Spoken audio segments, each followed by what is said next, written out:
Hi there, everyone. I'm Daphne Walbridge from the First Year Principal. I help new principals not only survive, but thrive as new educational leaders. So welcome.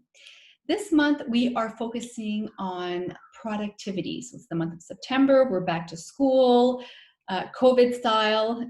As we're watching this here, we are still in the COVID-19 pandemic, and the start of the school year, especially if you are a new school leader, can be crazy. And this means that we need to be even more mindful of our time and our schedules and our calendars and what we take on. So this is why I'm here this month to focus on productivity. So over the past few weeks, I presented 4 productivity hacks. I did a 2-part series on that, so you can always go watch it if you haven't caught that already. And today I am going to talk about how to prioritize, because a lot of new principals come to me and they say, well, how do I know what to focus on first? You know, how do I know? Because there's so many things that are coming my way.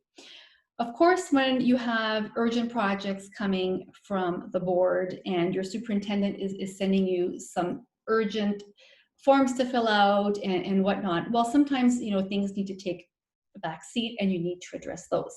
However, it is not always the case, and often you have much more control over your time than you think. And today I want to talk about the Pareto principle and why this is important to have top of mind as a new school leader. So the Pareto principle is what we call the 80-20 rule. And I'm sure you have heard of this concept if you've read any kind of leadership books or management books, or really so many books out there talk about this, energy management. And basically what this means is that as a school leader, how are you going to spend your time, right? So what 20% of the activities yield 80% of the desired results? Why is this important? Because we only have 24 hours in a day and we want to make the most of them, right? So if this concept is landing with you right now, if you can relate to this, let me know in the chat box. Because are you having a hard time prioritizing? Is this you? Is this like, oh my goodness, yes, you are speaking to me, Daphne, because as a new school leader, I don't know where to put my head. So if this is you and you need this concept, let me know in the chat box. Okay, so the 80-20 rule, right? 20% of the activities that will yield 80% of the results. I'm going to give you an example of my story. When I started off as a principal, I knew the first thing I wanted to spend my 20% of energy on were 2 things: connecting with my staff and creating a solid school culture with my staff, and making sure that I put my school, our school, on the map. I wanted to craft a really solid marketing program. Those were my 2 top priorities. Why? Why did I want to invest my 20% in those 2 categories? Because obviously, pedagogy, instruction, quality of education is always top of mind. But how are we going to get there if we don't have staff buy-in for all the crazy ideas I would bring forward, or for all the creative ideas my staff would present, and giving them the opportunity, the safe environment to present these crazy ideas? So if you don't have that solid, safe culture with your staff, it's really, really hard to move anything forward. So first and foremost, safety, school culture, inviting change and new perspectives and fresh insights. Top priority. So I invested a lot of time.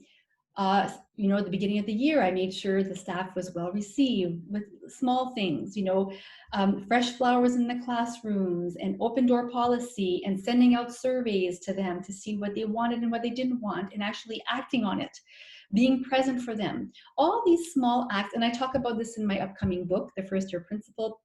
And I also addressed this in another cultivating a positive school culture in another video series I created earlier on this spring. So you can check that out.